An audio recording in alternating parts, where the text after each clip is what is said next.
Hello, how are you? How's it going with you guys? And I believe that you guys are doing fine.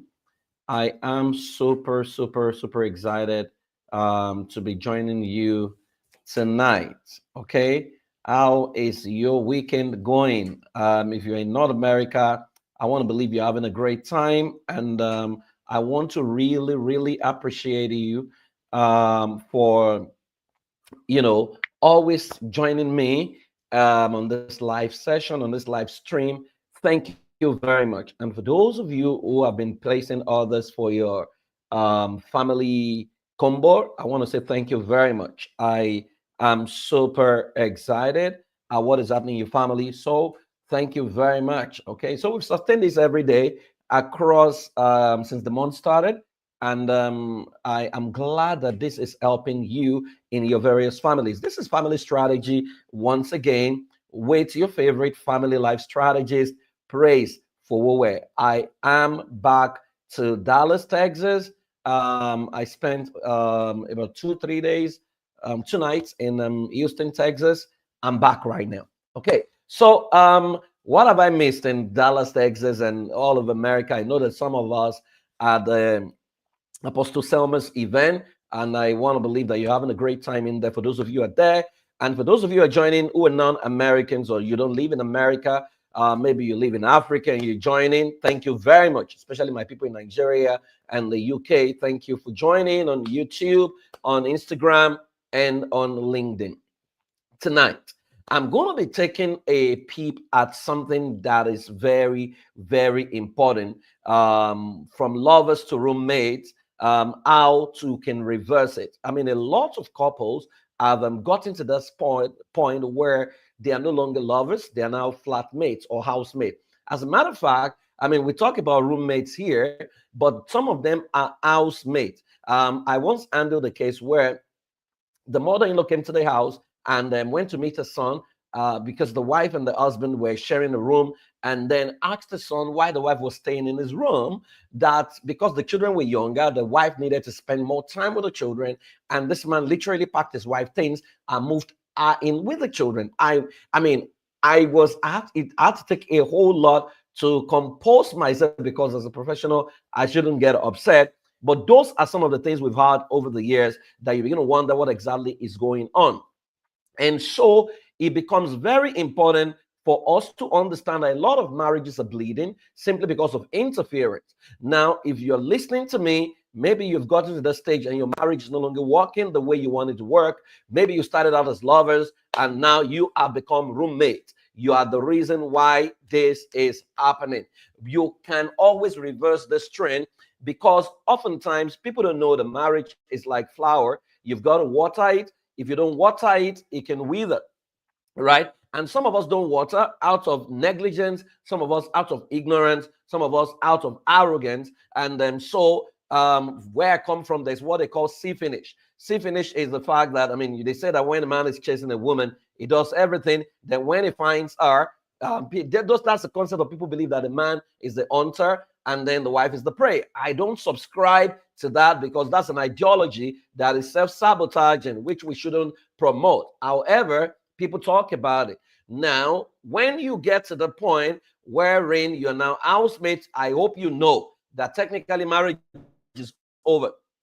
You are just keeping up with the Joneses, maybe because of what people are going to say, or because you don't just have the confidence to move out of the marriage. Now, in the beginning, it was not so. But I'm finding out that there are people that in the beginning, it's always been like that. There were people that were never lovers. They never chased themselves. They were never friends. They never had any blissful moment. Maybe somebody got pregnant for someone on one night stand, and then they believe that they must get married, or somebody was forced on someone, someone was packaged for someone, or someone received someone, especially in the SU movement, where you prayed and then you felt you had a voice. That is the man. No history of friendship, no communication. Then you got in there, and then it becomes daddy and mommy. People are in a relationship in our age and time where wife is still calling daddy, our daddy, and husband is calling our mommy, and things like that. Now, I want you to understand that regardless of where your marriage is at, you can always find a way. Now, the first thing I want you to understand is that but the two of you are responsible for where you are. And if you have to rebuild it, it's got to be up to the two of you. So it's not going to be because one person needs to build it, or because there's some demons that are after you. No, what is really happening is the fact that you have stopped doing what you should do, or you've forgotten what you should do, or you don't even know what to do. And so, having said all of this, you need to understand that there is a way out. And so I'm going to recommend in family strategy today 5 tips that can help you. Number one, you want to change your routine. Now, I don't know what routine you guys have. I have noticed that a lot of couples don't have mutual routine. Now, there is what we call the mutual routine and ritual in the family governance system. Most have heard me talk about that. And that's why if you are yet to get a family combo, place your order right now. It's $150, made fairly affordable for you, because family governance will not benefit you if you don't have it. Now, in the family governance system, you have the family vision, you have your family values, you have the DNA creed of your family, you've got your family rituals and routines, and then you have your family culture.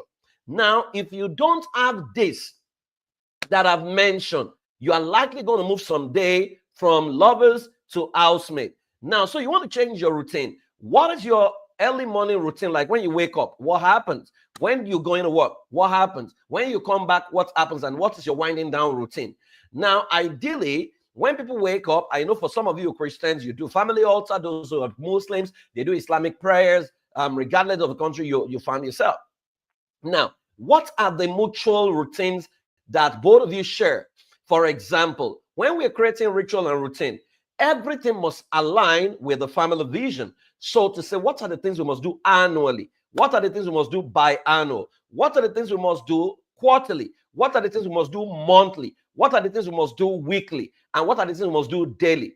I work with quite a number of couples who are in trouble. And one of the things I ask them to do, which they find very difficult after 3 days, is to write 5 things they are grateful for about their spouses every day. It becomes boring after the 5th day or the 4th day thereabout. So I said to them, if you want to find what to write, then do 5 acts of good in the daytime so that you can find what to be grateful for in the evening. So you want to look at yourself right now and ask yourself, are we still married? Are we still lovers? Are we still together? And how you know if all you talk about are bills, children's school, church, mosque, pastor, family members, you never talk about yourself. It's been long that you look at each other's face and you smiled, or you took a walk, or you did mundane things, or you threw banters. If that's taking a long time, then you know that maybe you are just physically together, emotionally apart. So you want to change your routine and now predetermine routines that promote the wellness of your marriage. Number 2, create excitement challenges. Usually when I have clients like this, the first thing I recommend for them, they should go and find the nearest salsa club and register. Now, some of them who are spiritual or religious look at me as if maybe I've recommended something that will take them to hell. But I knew why I recommended that. Because there is no interaction. Salsa brings interaction. There is no way you learn salsa that you're not going to dance together, that you're not going to hold each other, right? That you're not going to step on each other's toes. So I usually sentence them to salsa, right? And by the time they start, it's usually very tough, but eventually they see the sense in why I ask them to go dance salsa. Because as they begin to perfect the steps, it becomes exciting for them, especially when they are now recording the session, because they go back home and they play it and the children are laughing at them, and then they replicate the order. Or sometimes they can do choreography to say, okay, we're going to learn a dance, which is something that you will not do because you've got to pay bills, you've got to go to work. So create excitement challenges. Number 3, revisit places you once loved. There are places that holds emotional connection for both of you. There are places that brings back memories, right? And you want to go back to those places because sometimes going back, taking a trip back in time, reignite what you used to feel. We do it, we call it we call it neuro travel. During COVID, I was doing that for some of my clients who couldn't fly for vacation. I was taking them on a neuro vacation. So some of you need to take a trip back in time to the places where you met, to the time you met, to the things you used to do, the places you used to eat, when you had your first lunch, when you had your first date, when you went for parties, how you dance. You need to do it. And there's a framework we use called Power Sport. Now, I can't share what Power Sport is all about, but it's a powerful tool that can re-energize you. We use it for people who are going through depression, or people whose joy is totally lost in their life. And so we take them through my Power Sport, which is they're able to journal every good moment they've had, including their first kiss, the first sex, the best sex, and then they replay these things in their mind. Now, there's a framework for it, which I can't get into because I don't want to take your time tonight. I want to keep it under 15 minutes thereabout tonight, because it's usually been 20 minutes there. And number 4, ask questions. A lot of couples don't ask questions. As a matter of fact, many couples don't understand their fantasies. I once ran a class for over 100 couples, and then they didn't know their mutual fantasies. As a matter of fact, when we asked them to write their fantasies, a lot of the men wrote oral sex. Shocking to their women. The women were wondering, oh, really? You desired? How come you never mentioned it to me? Because they were wondering, I mean, these were Christian women, as it were. I mean, they were thinking of their women as SU, and so they're wondering, oh, if I tell her that I want oral sex, how will she look at me as a Christian man? Right? Meanwhile, the women also wanted it, but they didn't also know how to communicate it. So you can see how not communicating effectively or not asking the right question can deprive people of the bliss they really want in their relationship. So you want to ask questions. You want to ask your spouse, how can I be a better lover to you? What are the things you want me to do? What are the things you want me to stop? What are the things you want me to stop? You need to understand that you are not just living for yourself. You've got to live for your spouse, in the sense that how you show up, right? Don't just show up shabbily. I once ran a class, and I just said it, casually, that there are women who wear turn undies and men who wear turn underwears. And I did not know. In fact, the leader of the group told me that, I mean, our husband has complained, but then she was just nonchalant about it, right? And so you see that we're nonchalant. We no longer take care of ourselves. We no longer prioritize our wellness. We no longer prioritize, how we show up, how we appear. We just show up anyhow, and we expect them to accept us anyhow. No, there were things they saw. Some of us have blown out of shape, but so we're no longer the person our spouses fell in love with. So you want to ask questions, and you need to be brutally honest with each other. There are ways to present that thing in a way that it doesn't sound offensive, but you want to ask questions. So this weekend is a good time to sit with your spouse and say, hey, if you have to rate our marriage on a scale of 0 to 100, what would be the rating? Based on how we enjoy each other, not how we pay bills, not how we parent, just the two of us, right? And then when you have that, you want to ask, how can I be a better spouse to you? What are the things you want to see? What are the things you want me to start? What are the things you want me to stop? And then you also take their own, you hear from them, then you give your own feedback, and then you create an implementation plan to say, this new week, these are the 3 things we're going to do, and we are going to reward ourselves for doing them. Because if you don't do this, once the children start to have children, one person goes away with the children, the other person becomes lonely. Data has shown that couples who don't bond effectively, who live as housemates, become lonely in their old age. And number 5, rewrite your love story. Many of us don't document our love stories, right? When was the last time you wrote a love letter? You used to write love letters. When was the last time I had this ballad, collection, Boys to Men. When was the last time you played that, right? Or you've outgrown it and then you become very spiritual. You need to rewrite your love story, right? Go to fun places, build memories, go to places that, it can be by the pool, it can be by the beach, it can be, you're going for arts gallery, you can do sip and draw and sip, you can do wine tasting, you can go on hiking, you can do a whole lot together.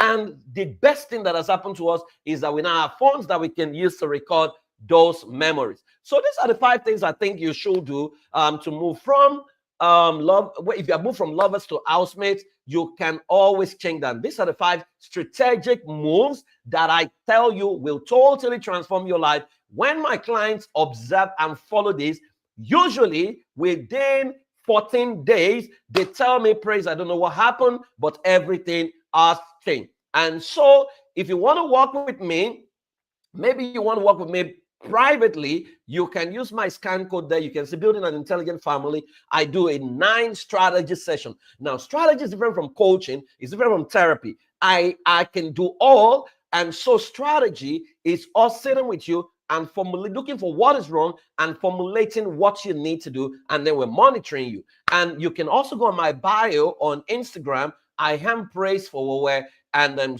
use my calendar link to pick your session. I do a 15 minutes free clarity session. After then, we'll tell you what we charge.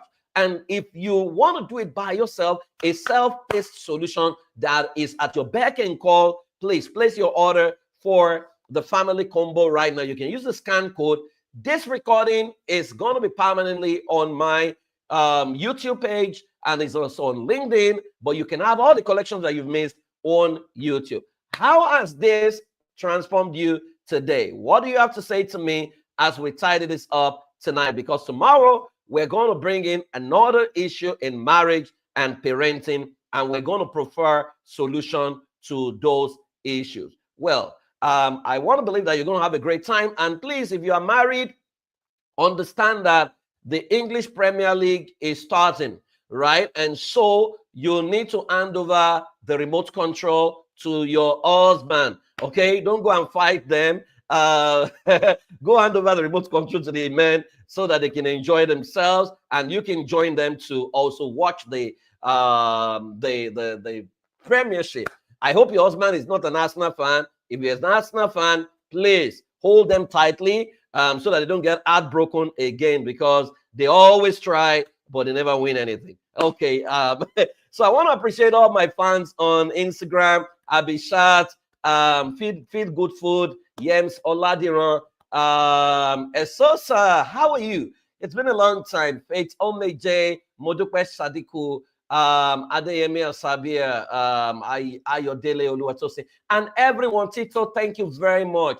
Mobola Oyefe. So all of you that joined, I really, really appreciate you. Thank you very much. Go get your family combo and start transforming your life. See, your marriage will not break, your family will not disintegrate, and in case you have been through divorce, you can rebuild. Yeah, the family combo is also for you. You will learn how to create a structure, how to create framework. The future of family systems, you need to get started right now. Thank you, everyone. God bless you. I will see you tomorrow, God's willing. Bye-bye. Happy weekend to all of you.